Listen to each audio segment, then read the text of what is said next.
Sri Krishna, Sri Krishna, Sri Krishna, Sri Krishna. Gurur Brahma, Gurur Vishnu, Gurur Devo Maheshwaraha, Guru Sakshat Param Brahma, Tasmai Shri Gurave Namaha, Tasmai Shri Gurave Namaha. When we go to the school or college, we go there to learn if we are going as a student. And therefore, our attention is what the teacher is teaching and whether we have understood or not. We don't bother for others. We don't say, sir, she has not understood, please explain again. No. What the teacher will say, mind your business. Exactly the same way, in Bhagavad Gita, Bhagavan Krishna told this. Uddharedatmanatmanam natmanam avasadayet atmaiva atmano bandhu atmaiva ripuratmanaha. We are in this world for our evolution. That is the only purpose. But then what about the world? Have you created the world? No. You have created your children. Do the children listen to you? No. So how can you do anything to the world? When your own creation doesn't listen to you, how this God's creation will listen to you? Then what is to be done? Leave it to Him. He says, Yada yada hi dharmasya glanir bhavati bharata abhyutthanava dharmasya tadatmanam srijamyam. When there is a need, I will come. I'll tell you about this. How I learned all the things in my life. Many years before, must be about 30, 40 years before, I had an itch, khujli, to write. So I asked one Mahatma Ji, Maharaj Ji, I want to write on this one, commentary in English. Very small that time. So he looked at me. Don't write. So I felt so disgusted. Again after 6 months I asked. And with the same cool, no, not now. Like that 2 years passed. Again I went and then I was told, look here, don't do anything in this world. First, become capable, then the work will come to you. How important it is. It is something like this. Suppose I want to have good food. I am staying with Pramila Ben. So whom will I ask? Will I ask her husband? He will give me medicines. He will not give me food. So when I want to get the work done, I am searching for a right person, is it not?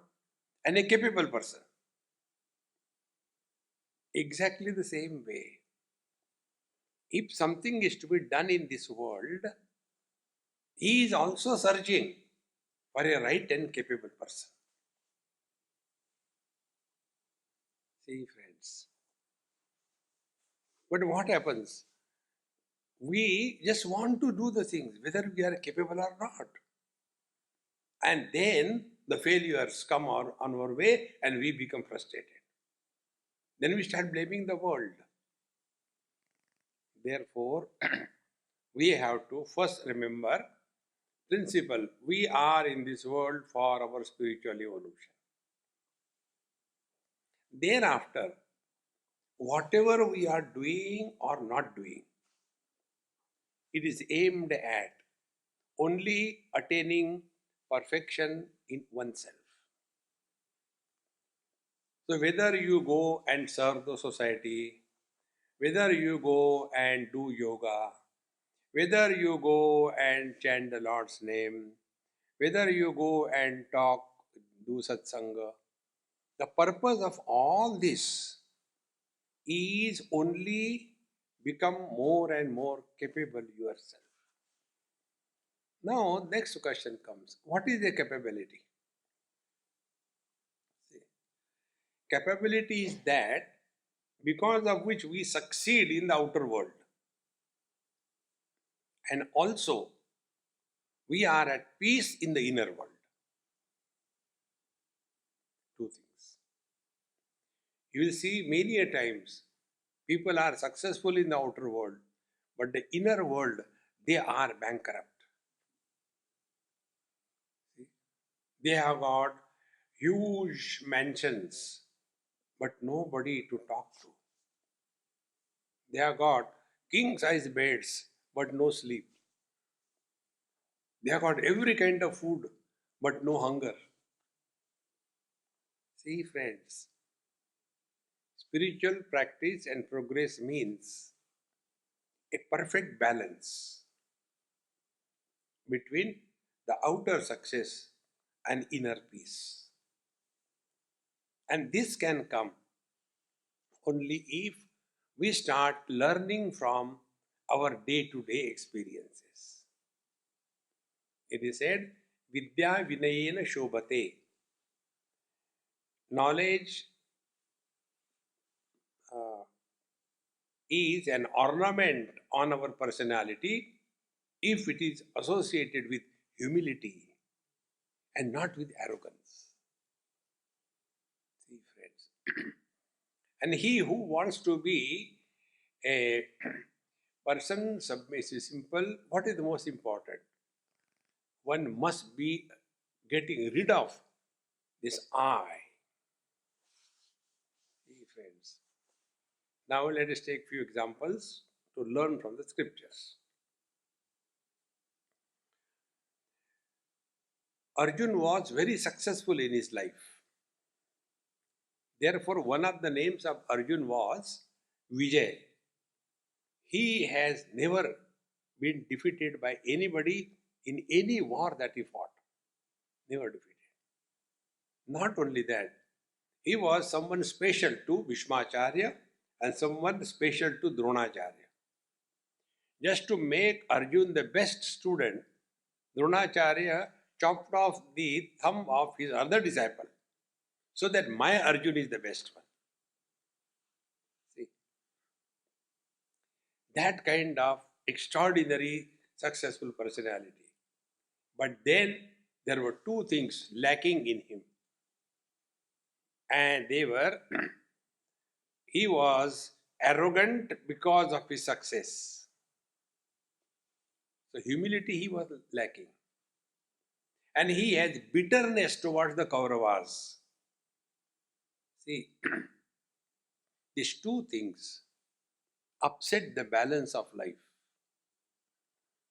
And therefore, whenever all problems or difficulties come in our life, it is only for this.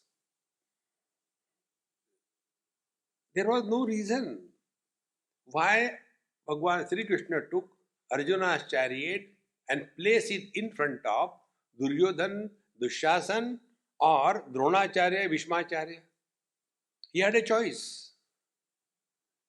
So leaving the chariot in front of the enemies, he brought the chariot in front of his grandfather and guru. And having brought, then he made a statement. You know with whom you have to fight. You don't have to fight with the enemies. You have to fight with your grandfather and with your guru. Start. And that created confusion in his mind. See, friends, therefore, whenever there is some kind of problem coming in our life, physical, emotional, intellectual, success, failure, any problem coming, that problem is for us, pause, think. And then we start learning from that experience of life. And how we learn? Then the direction of our life changes. Enough of this world, enough. There has to be something higher. Today I received one WhatsApp, and there is a newspaper in India in Hindi, and somebody has sent me a picture of that particular news. The news was about Einstein.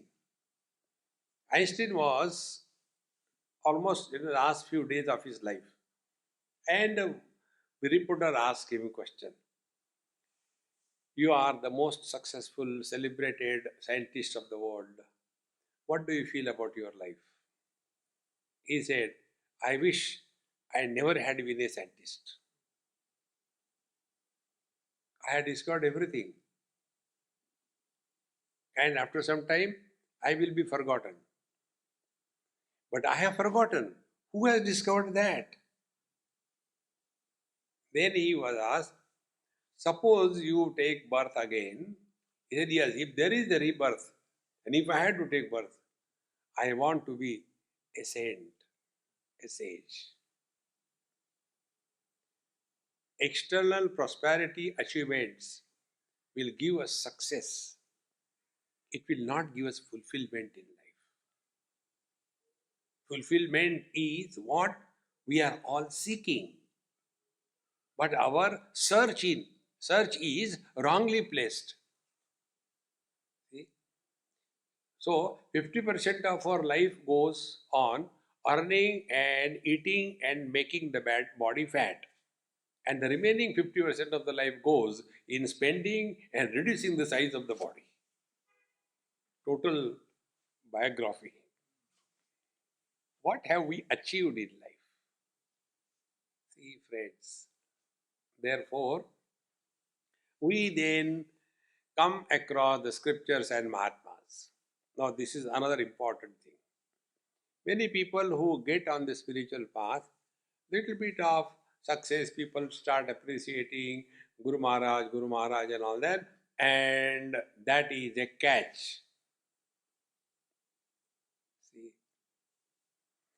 it is said, one great saint, I appreciate his writing, he's some great Mahatma. You also must have heard the name Dhaneshwar Maharaj. Like in the outer world, name, fame, success, position, authority, that clouds our wisdom. We start looking at the world as if it's a dust.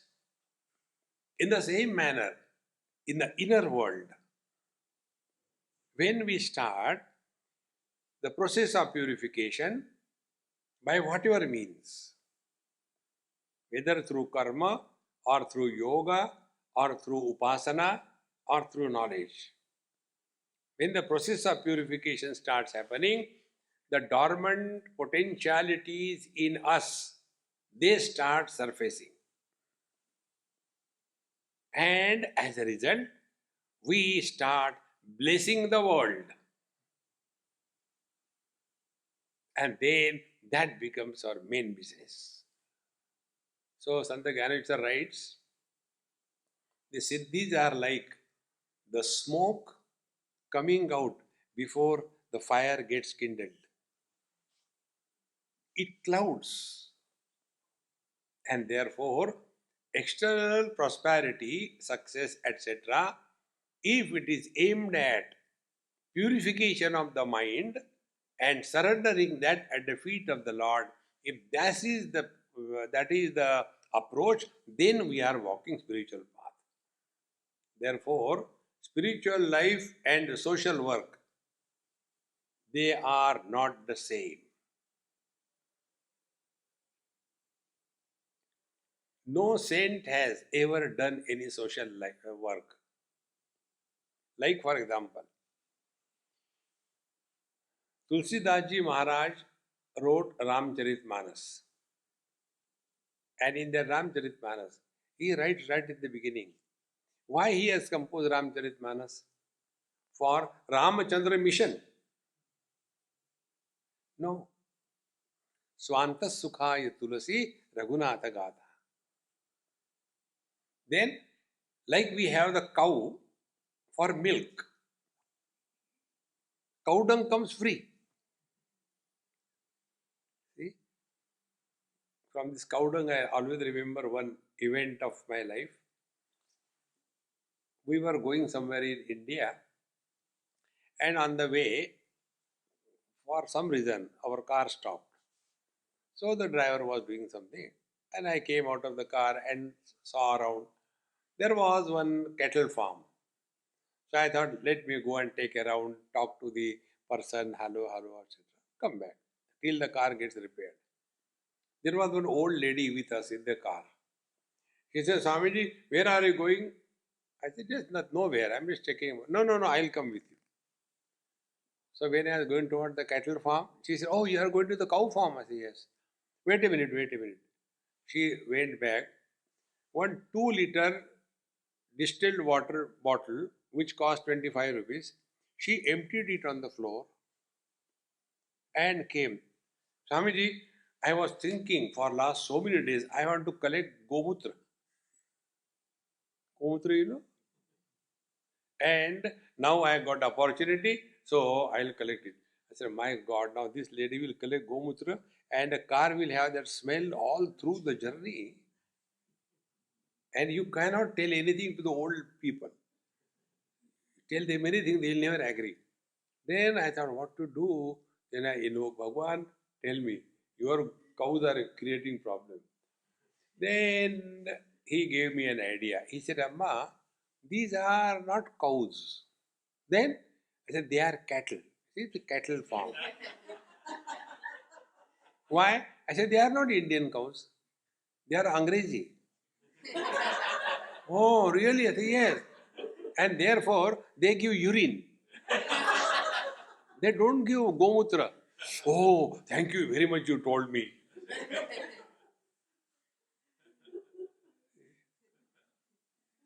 So we keep the cow for milk basically, and cow dung and cow this urine is a byproduct. Exactly. Our life is spiritual first. And by our presence, if somebody is benefited here and there, that is not because of us. Because he or she wanted to change. See, friends, this is here, many of people, they say, Swamiji, you talk something very different. I said, I'm telling you the truth. The truth is, the relationship between Guru and Shishya. Normally, Guru is considered as great, not the disciple. I am the opposite way. Guru tells the same thing all the people. Why all are not benefited? Therefore, in the relationship of Guru and Shishya, the disciple is important. And what is the greatness of the disciple? He has agreed to change himself. You can take the horse to the water, but you can't make the horse drink the water. He will make water. What will you do? Therefore, when we are learning from our day-to-day experiences, we have to be very clear and careful. Let us not be too much depending on the things around. Discover your freedom. Discover your independence. And how it can be done? Only by one thing. Yesterday probably I told, we have to write off our rights. We have no right on anybody in this world. Slowly, slowly the mind will start remaining quiet. And with such a quiet and comfortable mind, then be very attentive. Then by God's grace, the saints, sages, scriptures, they come in our life. Tusidaji says, Binu Hari Kripa mile nahi santa. Saints and sages are not the product of our karma. Many people who get lost too much in this karma. Karma can give you only two things. One is joy, second is sorrows. Sadhu Santa are not the product of our karma phala. See, Binu Hari Kripa, mile nahi santa. It is by God's grace only we come across the saints and sages. Then after that, second step comes. Upanishad says, Ishvaranugrahatev pumsam advaita vasana mahat bhaya paritranad vipranam upajayate. It is by the divine grace we are naturally attracted towards the absolute non-dual reality. Not by our efforts, by God's grace. And when we become aware of this, then we are born as a great seeker. And a seeker never dies. About this, I'll tell you one of my experiences. Recently, it happened in USA. In San Jose, I was having my talks. And one couple, they told me, Swamiji, we are fixed with your contact here. You are coming to our house for lunch. So please come. I said, okay, I'll come. If you are fixed, I am agree. You don't have to take my permission. I only listen. I don't argue.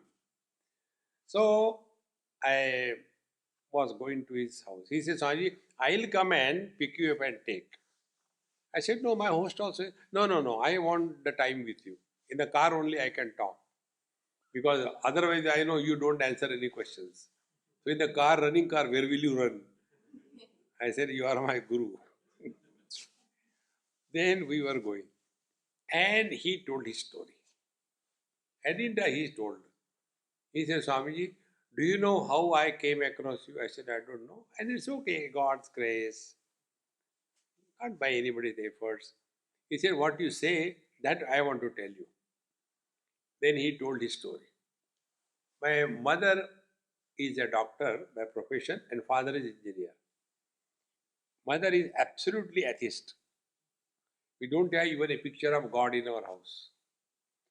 And father is all the time out working. And these two, when they come together, there is always heat and never light. So in our childhood, we had no any kind of spiritual or religious, no nothing. Then I completed my graduation and all that. And then I got married. My wife was having these mantras, Sri Ram, Jai Ram, Jai Jai Ram and all that. So I was also sitting with her and doing. One day I was coming from India to USA and there was one Iranian boy sitting next to me. After some time, he asked me, are you from India? He said, yes. Are you a Hindu? He said, yes. He took out one Rudrakshamala from his neck and gave it to me, he said. He said, this is for you. And he said that if you are a Hindu, if you want to do good to yourself, read or listen to Ashtavakra Gita. He said, I didn't know also there is something called Ashtavakra Gita. And then I came to USA and I was just thinking of all the places in the flight, a Iranian boy giving me his Rudrakshamala without my asking and telling me this is the Ashtavakra Gita. What is this Ashtavakra Gita? I don't know. So, in today's world, do you know who are the parents? Google is our father and Amma Jan is our mother. You know Amma Jan? Amazon. You have got any question, ask to Google. You want anything, ask Amma Jan. She gives you. And therefore, in today's world, we are not born, we are downloaded. So, he said, I went to Google and YouTube and then I just searched Ashtavakra Gita. First, your lecture came. And then I started listening. And thereafter, my whole life changed. Now tell me, who has done this thing? Is it I have done it? Or he has done it? No. Divine grace comes in our life when the direction of our life changes from the dogward, goes to Godwards. And this happens in everybody's life. It's not only one person. Everybody's life will happen. And when we thus become aware of the divine grace, we will never have the arrogance of success. Because one can digest failures in life, but to digest the perpetual success in life is very difficult. See, friends. And in this manner, when we are leading our life day to day, learning from these experiences, then under all conditions, our mind remains quieter and quieter. And then, one day by God's grace, we come to discover one principle. Study of scriptures is meant for changing our vision.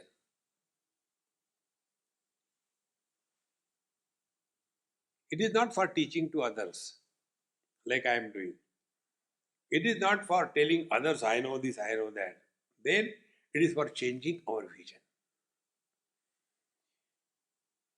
When I was talking like this after my lecture, one person who was also conducting satsang, he asked me, Swami, you say changing our vision means what? We also understand that, but what exactly you mean? I said, I don't know what I mean. I just say something whichever comes. He said, no, no, please tell us. Then I asked him, I said, you tell me, you have studied scriptures. Have any change in your vision has come? He said, yes, I know Gita, I know Upanishad, I know Ramayana, I know Bhagavad, I know this and that. I said, this is not change in vision. This is erudition and scholarship. That is not change in vision. What is the change in vision? Then I asked him, how will you define that you are progressing spiritually? Because others tell you, Maharaji, Pranam, Maharaji, Namaskar, Maharaji, and you are great. And you get awards from all over the world. You are recognized in the big, big parliaments. Because others are telling you are great, therefore you are great. What are the signs of spiritual evolution? Tell me that. He said, I don't know. I said, this is what is changing the vision. Like, if I am taking food, will I go and ask Binaji, Amma, please tell me, my hunger is done or not? Food I am eating, she cannot tell whether my hunger is satiated or not. If I am walking spiritual path, whom will I ask? Whether I am growing spiritually or not. To whom? To other people. No, everybody tells me, Swami, you are great. Great is not a noun, it is a verb. Or it is an adjective rather. Isn't it? You are a great. What? Fool. Think. So how do we know that our vision has changed and therefore we are growing spiritually? He says, Swamiji, I call pass. I don't know. See, friends. I said, this can happen only if we start translating the knowledge into experience.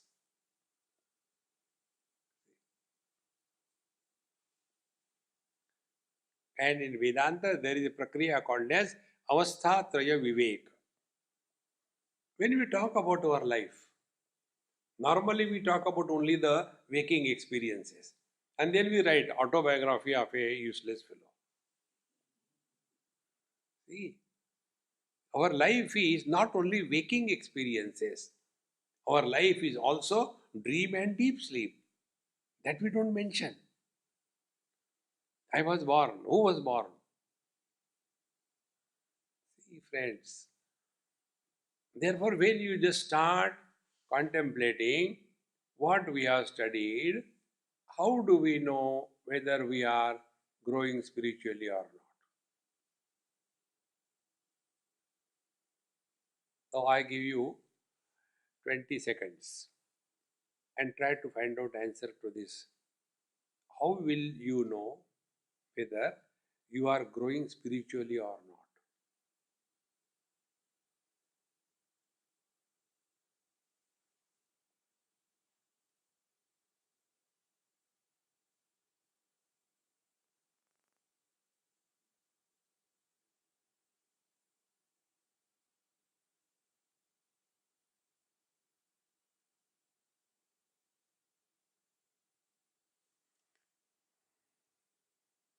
Come to a standstill, is it not? Whom will you ask? It is a subjective experience. And whatever reply you give, yes and no, tell the reasons. So, to solve this riddle, let us understand. When we go to the doctors, because we are Indians, we start teaching the doctors. Doctor साहब एक injection लगा दो यार. Is it a dahi vada or what? So we go to the doctor and we don't tell him the disease. We tell him the symptoms. So we tell, Doctor Saab, I feel extremely cold, shivering, and I feel my mouth dried up, and no, so many things. Then from the symptoms, the doctor arrives at the cause. In the same manner, what are the symptoms of knowing the truth? What are the symptoms? These symptoms are given in our scriptures, for example, Bhagavad Gita, in 3 places. In the 2nd chapter, Sthita Pragya Lakshan, in the 12th chapter, the devotee, and in the 14th chapter, a person who has transcended the impact of Prakriti, the 3 gunas. So these are the symptoms. When these symptoms appear in full measure, then we are abiding in the truth. So first, Bhagavad Gita starts with, lead your life intelligently and not intellectually. Arjuna was intellectual.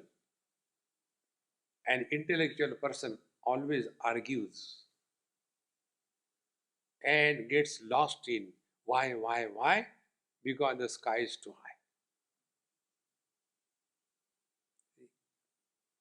So he started arguing. How can I kill my grandfather? How can I kill my guru? Means what? If it is your grandfather, your guru, I don't mind. But my own, how can I kill? And he was not able to understand where he is caught up. And therefore, argument, logic. And when he was talking all this rubbish, Bhagavan Krishna was quiet. He didn't say anything. And ultimately, when he became too much, then Bhagavan, with a smile on the face, told him smilingly, you are talking like a wise man, meaning what? You are behaving fool.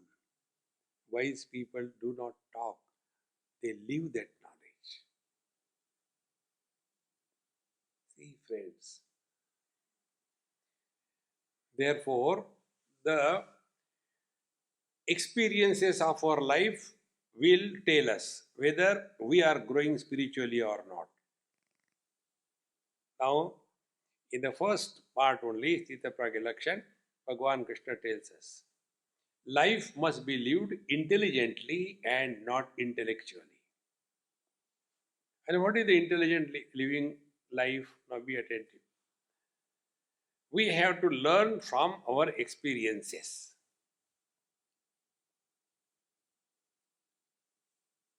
What we have learned from our experiences, right from childhood till date, what we are doing or what we were doing. Only one thing, try to fulfill our desires. Have we attained fulfillment in life, or we are still struggling to fulfill our desires? When we were kids, I don't know in South Africa what games you play. In India, we used to play marbles. Do you play here? We used to play marbles. And I was very expert in that. From a distance, I could do tack, take it. And I used to feel so many marbles in my pocket. And then I used to put my hand and among the friends make noise. Ajao. Like that. I want more and more marbles. Now I am grown up. Now what is my desire? I want marble in my bathroom.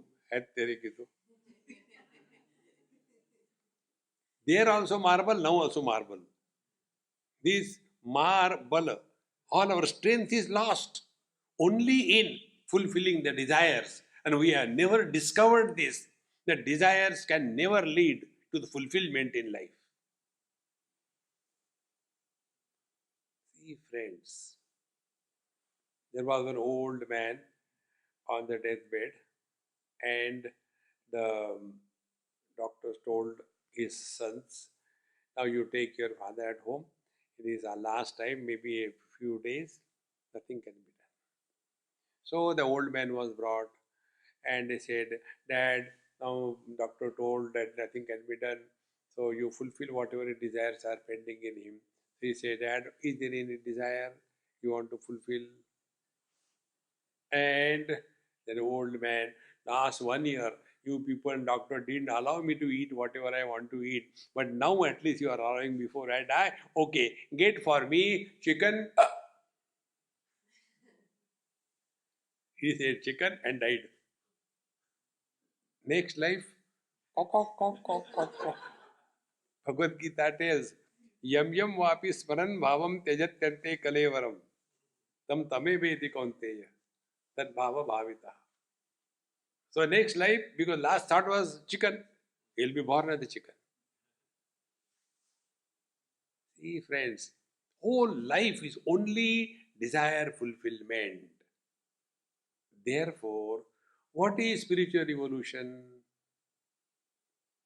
We practice entertaining minimum desires and ultimately come to a point of living at zero desire level.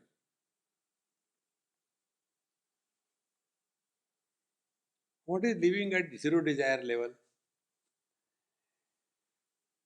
We go for our camp in Gujarat on the banks of Narmada Ji near Chanod, Bhimpura. There is Anandamayi Ashram. There our retreat is conducted every year for 7 days. And all the people sit on the floor and then food is served. And then first the God is remembered. Brahma, Pran, Brahma, Avi, everything. Then Shri Shri Anandamayi Mata ki Jai, Anandeshwar Mahadeva ki Jai, Narmada Maya ki Jai. One after another continues. At the end of it, then that person, he says, Aaj ka bhojan, everybody says, Bahut acha hai. After that, you have no complaints. You just don't say. Begin your day with a positive attitude. Everything is fine. No problem. See, friends. But normally, what?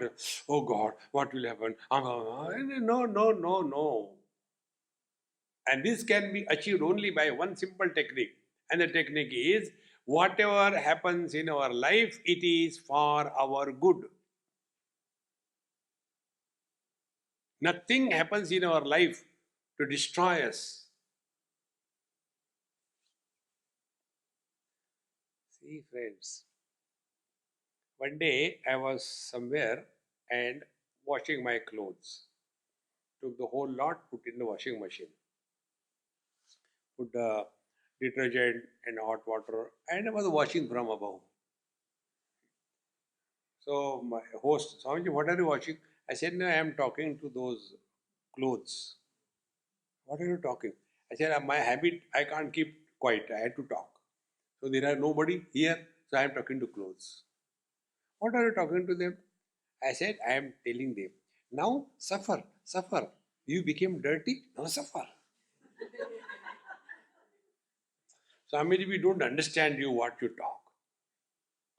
I said, nobody has understood me. They are all confused. So when we wash the clothes in the washing machine, they are not for torturing the clothes. To remove the unwanted stains. And thereafter, they can be reused. Exactly the same way. All the difficulties and turmoils come in our life. Like we are put in the washing machine and he is washing. No. It is only through this treatment only we become little bit awake that life is not only fulfilling desires. Therefore, the first statement Bhagavan tells, Prajahati yada kaman sarvan parthamanogataan. When manogatan sarvan kaman prajahati, when one deletes all the possible desires from the mind,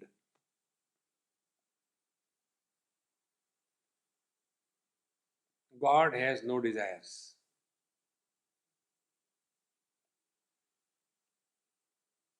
Life becomes united with the divine. And again, learn from your experience. In our deep sleep, what is your experience? Number one, we are nobody. Number two, we have no desire. Number three, there is no other than I. Number four, therefore there are no desires. And number five, therefore we are happy. And therefore we make noise. And then it is called as sound sleep. That sleep which produces sound. See, try to snore when you are awake. You cannot. You know why? You are miserable.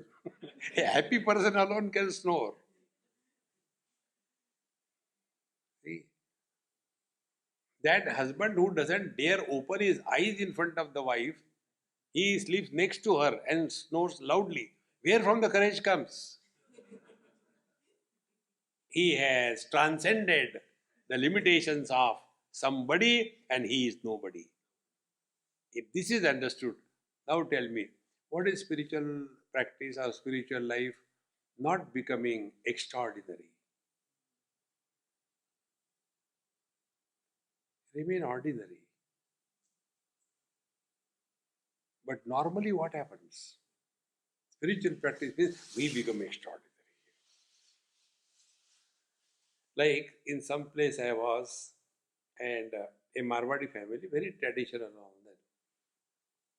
Swamiji, you travel so much, you take food outside? I said, yes, Amma. But Mahatmas don't take food outside. How do you take food outside? I said, because of your fault.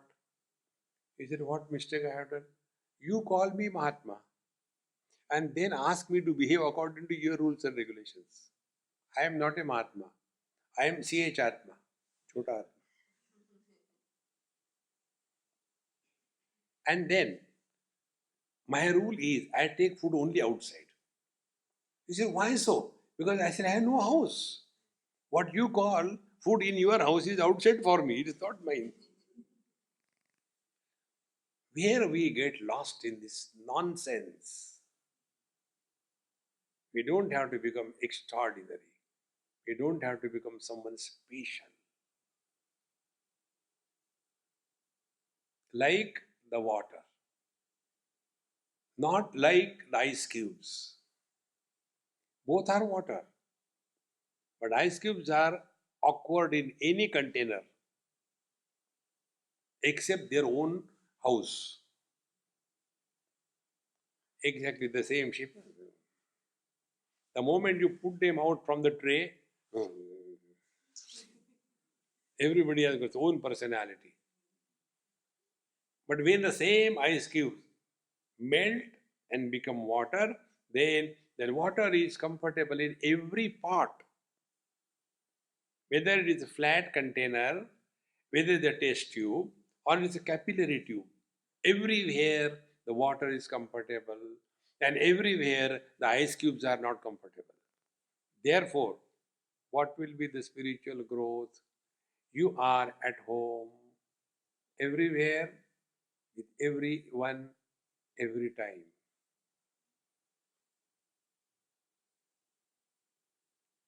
See, friends, we don't have to become special.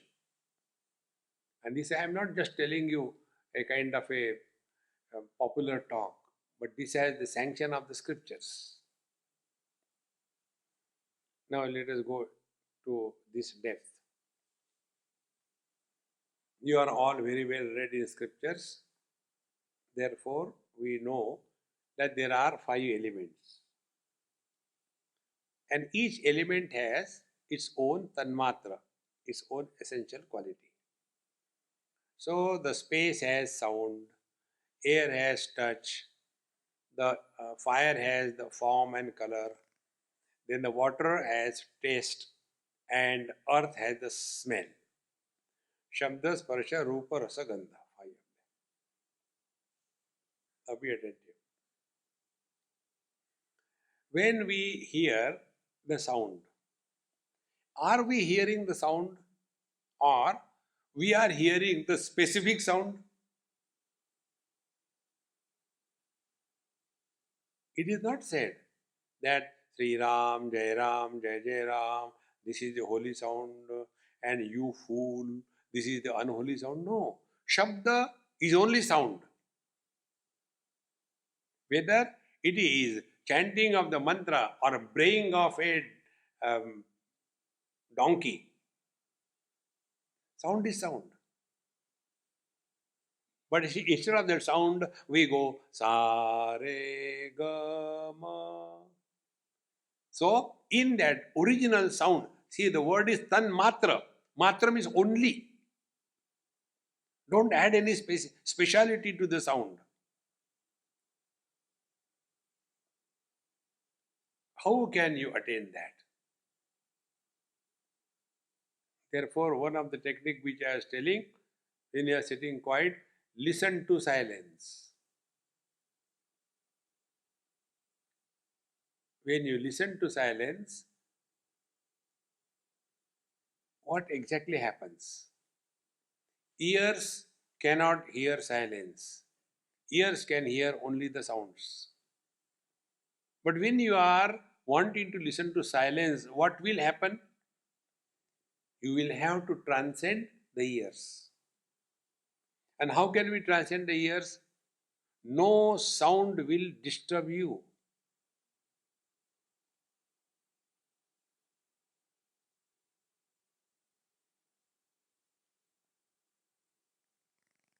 Like sugar cane never suffers from diabetes.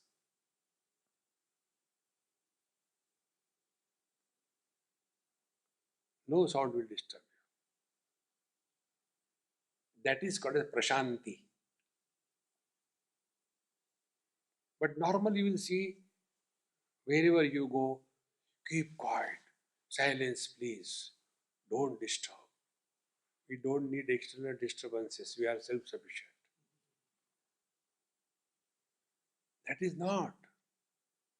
Bhagavan Shankara says, Yogarato va bhogarato va sangarato va sangavihina yasya brahmani ramate chittam nandati nandati anandati eva. So what will be spiritual practice?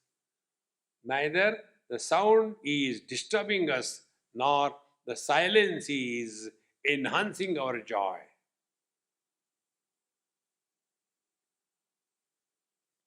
Sound is non-specific. Sa re ga ma specific. Hindi, Gujarati, Tamil, Bangla, Marathi, Japanese, Chinese, specific. Therefore, the moment we enter the specific areas, we are divorced from the spiritual life. See, friends, one example from Durban. Many years before, when I went there, that time they had a temple in the downtown. Very nice temple. And the um, trustees and all that, they came and met me. They say, Swamiji, see, our temple is almost 100 years old. But these days, youngsters, nobody wants to come to the temple. What should be done? Please tell us what can be done so that they can come to the temple and all that. I said, do you know what is the name of your temple? Name of your temple is um, Surati Gujarati Bhajan Mandal. I said, I am not Surati and I am not Gujarati. Why should I come to your temple? The more specific you become, you separate yourself from the totality. We don't have to become extraordinary. And therefore, the first step is Prajahati yada kaman sarvan parthamanogatan. We must have the ability to adapt ourselves like the water. You add sugar, water becomes sweet. You add salt, water becomes salty. It doesn't reject. See, friends, the more we become aware of this, okay, I understood. Then, it's not like that. It's not a pessimistic cry. Bhagavan says, Atmanne vatmana tushtaha. How he is able to remain so much at peace without any desire burden on his head? Because Atmanne vatmana tushtaha, he is fulfilled with himself.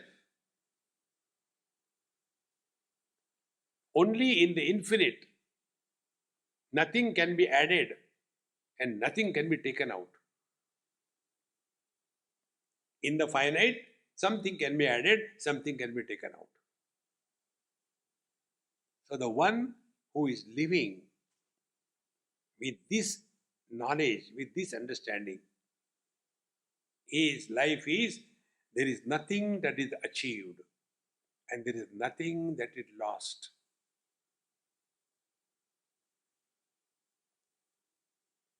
Living in that experience 24/7 is leading the spiritual life. And for attaining this, what is required is only proper understanding.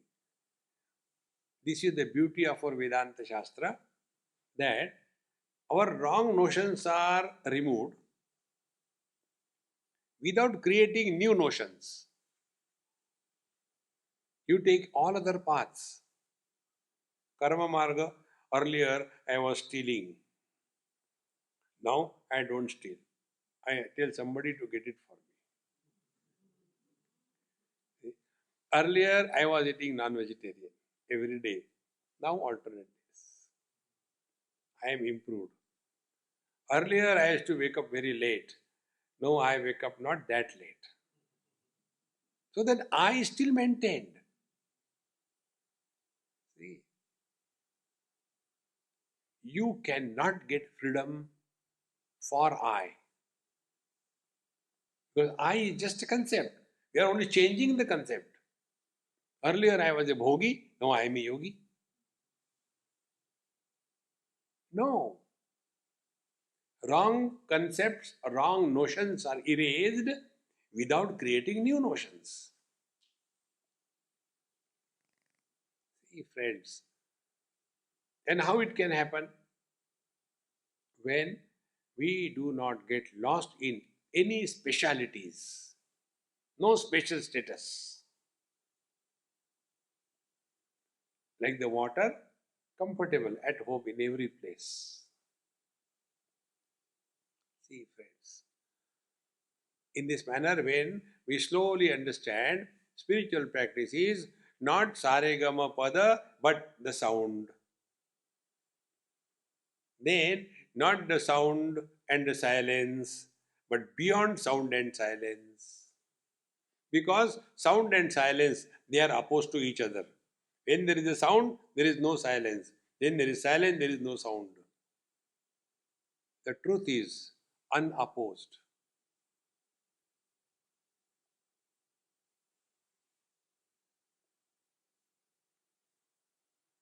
Is it not our experience?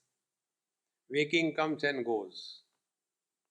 When waking comes, we don't oppose.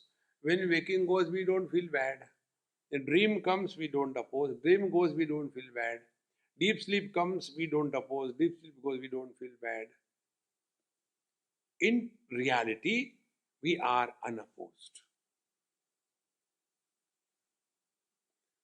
This unopposed existence is our real nature.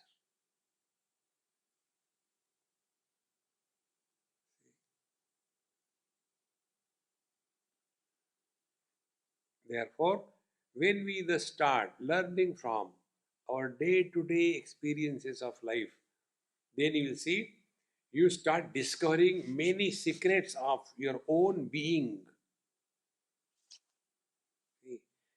And our scriptures help us in that. Then we'll come to know Guru is both outside and inside. Outside Guru teaches, and inside Guru executes that teaching in us. Like the cathode and anode.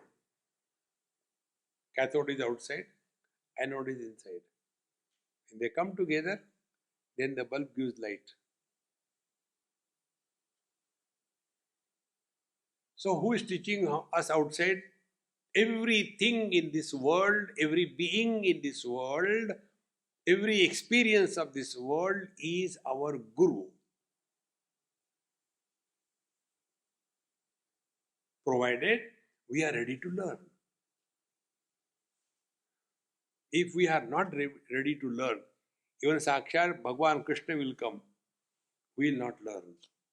Duryodhana didn't learn. Dushasana didn't learn. Dhritarashtra didn't learn. Why we should call him Krishnam Vande Jagat Guru? If he is a Jagat Guru, everybody should learn from him. Nobody. Therefore, the external Guru is everybody, everything, every event, every situation, and these are created for us only to learn. And once this is known, see, and my friends, you will see what happens exactly. When this is understood and practiced, what happens is like this. Normally, when we interact with the world, what happens? Impressions are made on the mind, good or bad. So observe this. Impressions are made. And if the impressions are made on the mind, we are a samsari. But if we interact with the world, we get experiences, but no impression is made on the mind, then we are transcendent the mind and come to the intellect. Mind is a place where the experiences are gathered in the form of two impressions, likes and dislikes. Intellect is a platform where the experiences happen, but impressions are not gathered. Intellect is like the mirror, reflects everything, rejects nothing, at the same time retains nothing. Therefore, if we have to praise somebody, how do we praise? Oh, he is very intelligent. We don't say, oh, he is very mental. We don't say that. See, friends.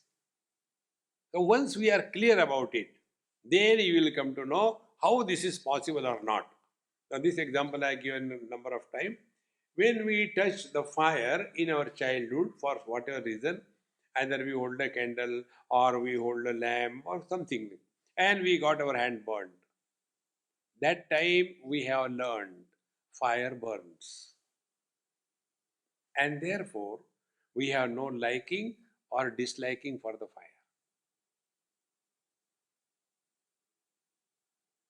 Not only that, Thereafter, we have learned how to use this burning ability of the fire to our benefit.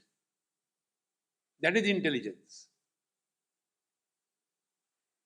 But if somebody says, I'm electrical engineer, but I don't know what happens. Whenever I see some sockets, electric sockets, I feel like putting my fingers and I always get shocks. What should I do?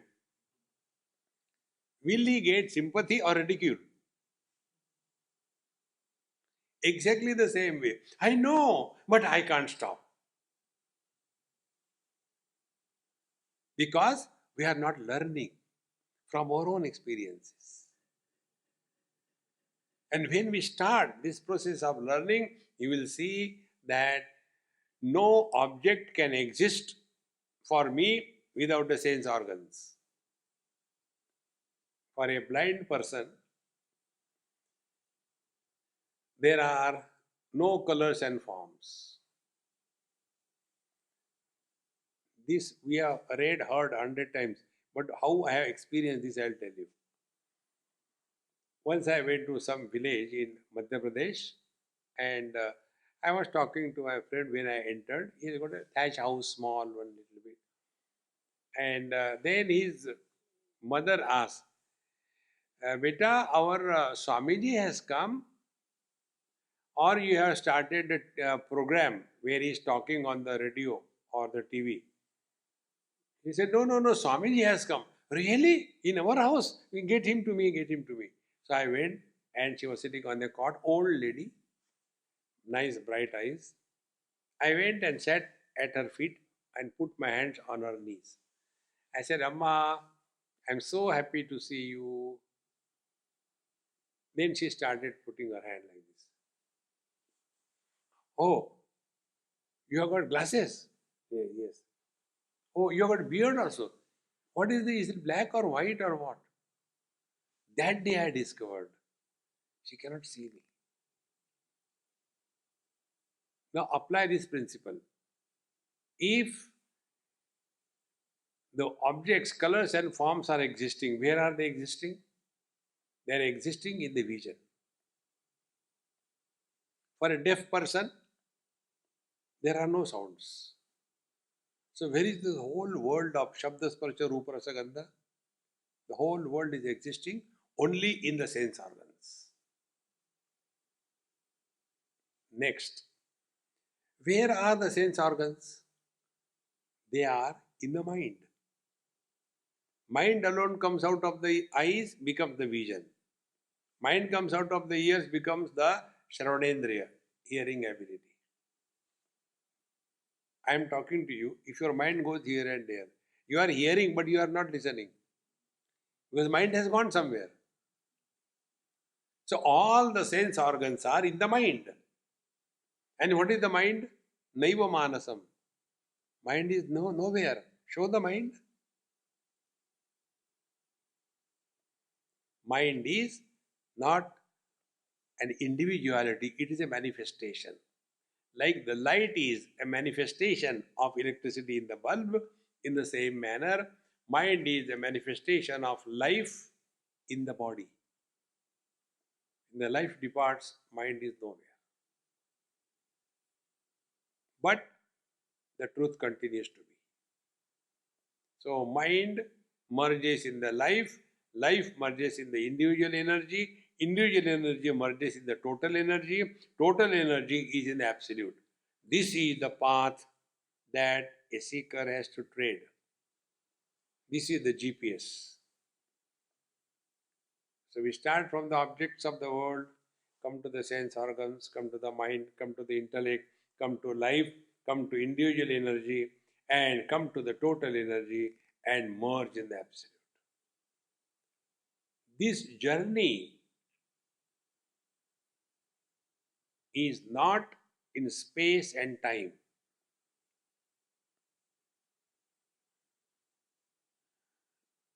This we have to discover ourselves.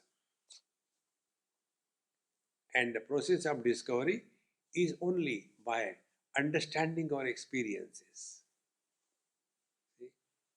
Like our experience about the mirage waters. We see, we enjoy. See, the truck is fully reflected in the mirage water. But we don't go to collect the mirage water. But the animals, they think it is real and they run after that. In the same manner, look at the world, enjoy this world, beautiful, nice, but don't get lost in this world. Then we are abiding in the truth, although very much living in this world. And this can happen only if we are aware and learn from every experience of life. So, what is every experience of life? After telling everything to Arjun, at the end, Bhagavan Krishna says, okay, I shall tell you now in short the complete spiritual practice and the result thereof. And in the 18th chapter, Bhagavan says that Brahma Bhutaha, the one who has attained oneness with the reality, Brahma Bhutaha. What are the symptoms of that Mahatma?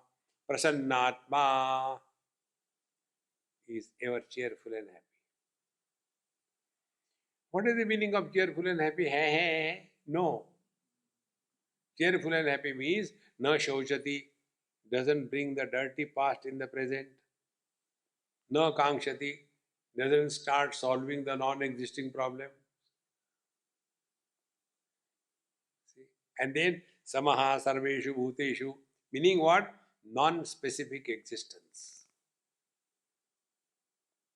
See friends, this is called as the ultimate truth, the para-bhakti. And this happens when the external guru is teaching us and the internal guru is executing us. The external guru may be anyone, anything. Internal guru is we ourselves and our ability to translate the knowledge into experience. Give it a try and be happy. Om Purnamadaha Purnamidam Purnaat Purnamudachyate Purnasya Purnamadaya Purnamevavashishyate. Om Shanti Shanti Shanti. Hari Om. Sri Gurubhyo Namaha. Hari Om.